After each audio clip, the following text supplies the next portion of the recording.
Welcome to Let Me Fix This. Enjoy the video. In this video, I will explain how to make a hard Ebk Jaaybo type beat. First, let's lay down the foundation. You'll want to begin with a powerful drum pattern, typically around 88 beats per minute, giving it that signature slow, heavy feel. Then, introduce a deep, resonant 808 bass line that drives the track. Don't forget to add some eerie, atmospheric pads to set the mood and sharp, percussive hi-hats and snares for rhythm. Now, let's dive deeper into the drums. For that hard-hitting feel, place your kick drum prominently on the 1 and 3 counts of each bar.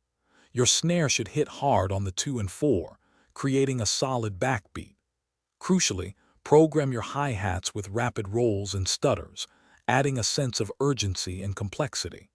Don't shy away from using open hats and rim shots to introduce dynamic variations throughout your drum patterns. Moving on to the bass and melodies, the 808 bass line is key. It should be simple, repetitive, and have a powerful sub-frequency presence that you can feel. For melodic elements, think dark and eerie. A simple, minor key synth melody or a chopped vocal sample can work wonders. Remember, less is often more. Keep your melodic hooks sparse but impactful to maintain that raw, gritty vibe. Finally, let's talk about mixing and arrangement. Ensure your drums and bass are mixed to hit hard and clear, dominating the low end.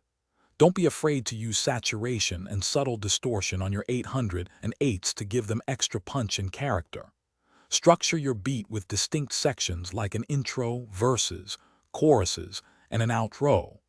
Subtle effects like reverb and delay can add depth without cluttering the mix. Thanks for watching. If you found this helpful, don't forget to like and subscribe.